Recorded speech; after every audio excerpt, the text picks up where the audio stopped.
is KCAL News, Los Angeles. Right now at 11, traffic on the 405 is about to get worse as a major project gets underway.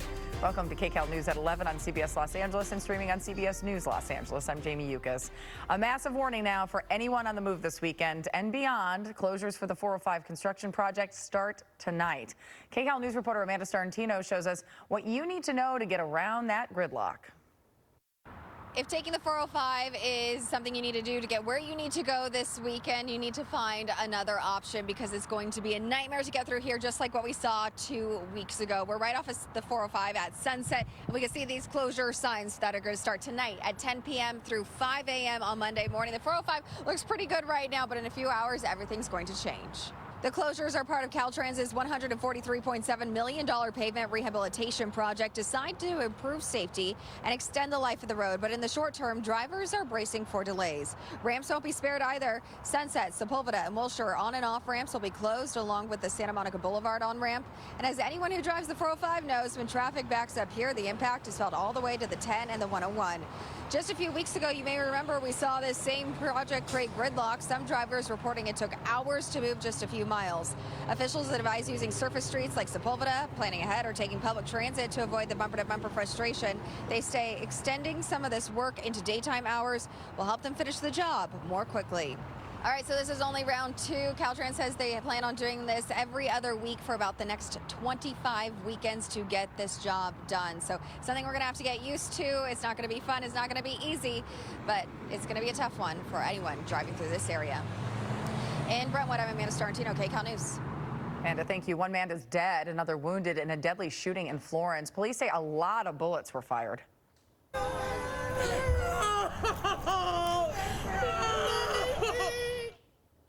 It's so hard. Friends and family now dealing with the loss. The shooting happened around 2 a.m. near 74th and Main Streets. Investigators say the men, both 40 years old, were standing in the area when a suspect approached and fired several rounds at them. Both victims were rushed to the hospital. One man was pronounced dead. The other is expected to recover.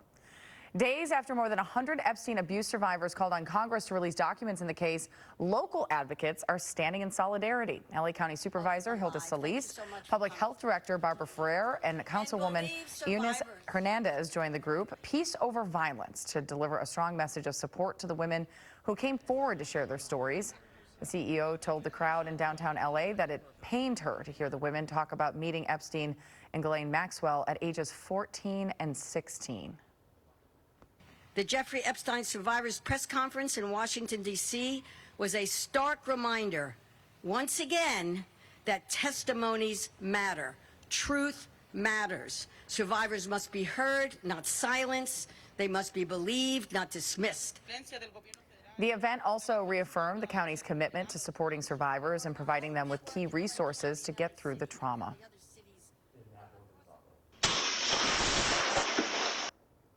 A trio of break-ins at a strip mall in Glendale as burglars hit several popular restaurants overnight.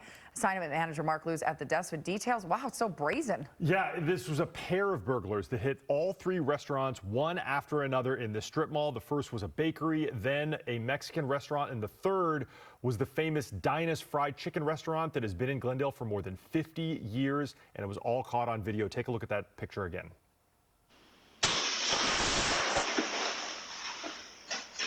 Yeah, right there, a pair of burglars smashing through the glass door of Dinah's Fried Chicken right there at the corner of San Fernando and Los Feliz in Glendale. It's about 3:15 this morning.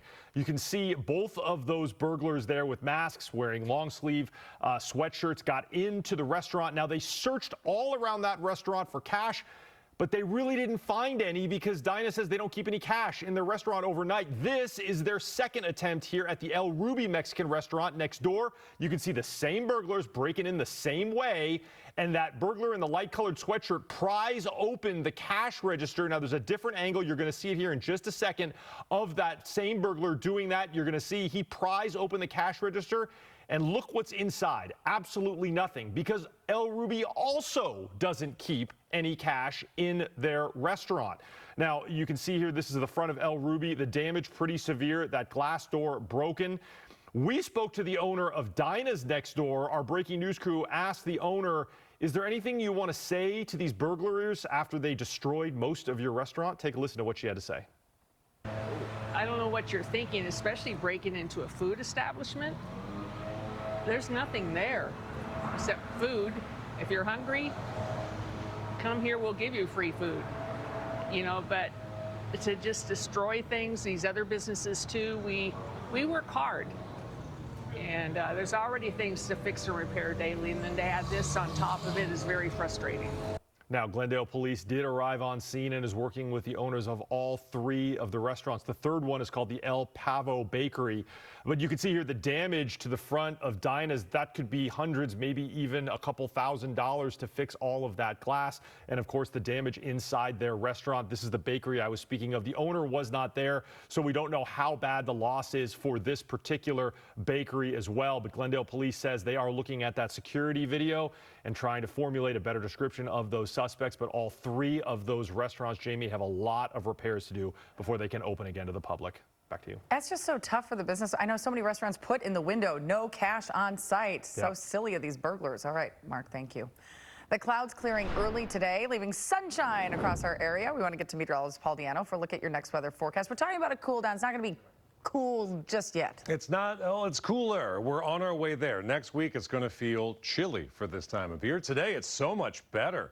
78 in Burbank, 79 in Los Angeles, 76 in Fullerton. Yeah, we're going to warm up this afternoon. We'll still be warmer than average. This is about the best pre-lunch weather we have had in a while. Santa Clarita, you're still hot, 90.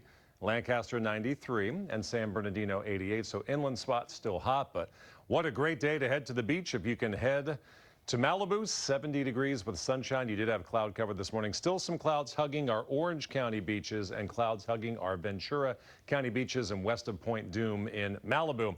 This afternoon, 90s inland, but cooler than yesterday. Inland Empire, 96. Los Angeles out of the 90s and likely out for a while. Today's high, 88. And the high desert, sunny and breezy with a high of 97. Next week's when we see the next step down of temperature.